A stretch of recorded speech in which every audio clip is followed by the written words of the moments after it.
Maestro couldn't help but feel honoured, not realising the implications as he asked, "Gosh, it's your Magister Patriarch! What an honour that you would come here to referee my bout against the master I am to fight today!" The old man was of considerable age, yet the power level he exuded was on another level completely, more than Maestro had ever witnessed in any wizard, ever.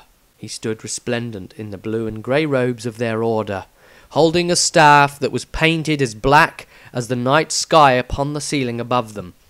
Upon his head he wore a skull cap, adorned with magical gems that pulsed eerily. His fingers were decorated in rings of varying colours. Small lights of energy that ran surplus from his body danced off and into the air only to dissipate into nothingness. A continual aura of magical magnificence. "Yes," started the old patriarch. "I will be your judge, but there will be no magister here to face you, Maestro. I will be your opponent." Maestro laughed dismissively, and with a wave of his hand he replied, "Now that's a good one! Seriously though, who am I fighting, sir?" "Me!" answered the patriarch sternly, who for some reason wasn't laughing along with Maestro's joke. It was about at that time that Maestro realised that there was no joke. The cowardly wizard jumped in fright, his entire body a picture of exclaim, as he hurriedly inquired, No! There must be a magister to fight! It is unprecedented to have the Magister Lord Patriarch fight, especially against such an unproven journeyman such as myself!" The old grey-haired man squinted one eye and leaned forward to emphasise his point. "Precisely. But you are an unprecedented student, Maestro Raphael Elefesihan." "In the flesh," added Maestro. Yes. In the flesh and all of the other titles you will be known one day by," came the Magister Patriarch's reply. Maestro considered this and quickly retorted, "Why does everyone always have a problem with me anyway? They say I might be dangerous." "You might," came the old man's reply. Maestro continued, "They said it was safer that I remain out of the city." "It is," came the Patriarch's reply. Maestro was a picture of obvious questions. His face was easily read. The Patriarch beat him to it. "You have always been considered different, an outsider. You were always feared. Even the Emperor feels unsafe around you, doesn't he? You've asked around lots of times. No one will ever tell you, will they?" Maestro nodded solemnly. The old man continued, "It was better for your development into a magister to not know." Maestro almost exploded with nearly 2 decades of frustration. "Not know what?" The old man smiled with some satisfaction. "Perform well. Impress me to become a magister.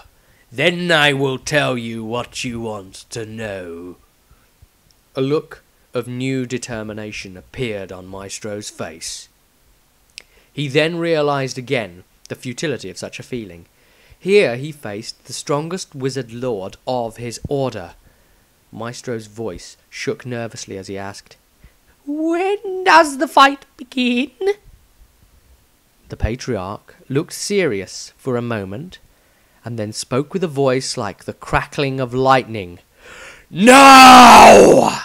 At once the old man's Asia control erupted around his body in a huge burst of energy. He appeared to channel and cast 2 spells all at once, as his body sparkled momentarily with one hue, then the other. Maestro began to fall back at once as he heard a familiar incantation being recited. He knew he still had enough time to duck behind the pillar. However, the weavings of the spell proved to be faster than he had ever thought possible. The Patriarch's speed was awesome to behold.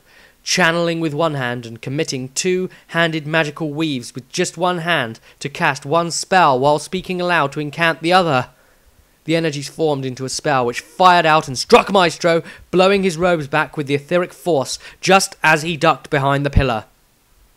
He stood concealing himself behind the pillar, knowing that he had been afflicted with a curse spell. He did not have the power to dispel it either. Already he would be at a disadvantage in his every action from here on.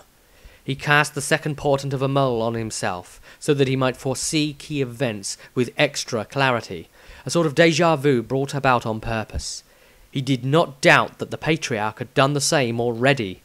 Maestro then shrouded his body in etheric armour, as Magister Tharic had taught him. It would absorb at least some degree of damage taken, for wizards would not wear actual armour. Every wizard knew, one of the first things they were taught, wearing any sort of armour would mean a drop in one's control of the etheric energies, as it would interfere with it flowing in and around one's body. Maestro prepared himself and gulped once to swallow what felt like his heart in his throat, before coming out from behind the pillar, speaking the words of a curse spell. The Patriarch was nowhere to be seen. Suddenly he could feel the ominous presence he had felt looming before, coming in towards him again. His opponent was going to attack him, and he didn't know where it would come from. He was practically a sitting duck out there. He knew that no matter what he chose to do, the Patriarch would have already foreseen it moments before, so he could choose the correct moment to strike. It was also this thought that gave him his solution. Instead of using the second portent of a mole to read his opponent's next action, what if he were to read his own actions before he'd made them? Surely those same actions would be the same images seen by the Patriarch at the exact same moment. Maestro gazed quickly into his mind's eye, and there saw himself walking to the right, looking for the Patriarch, who appeared suddenly from behind a pillar behind him.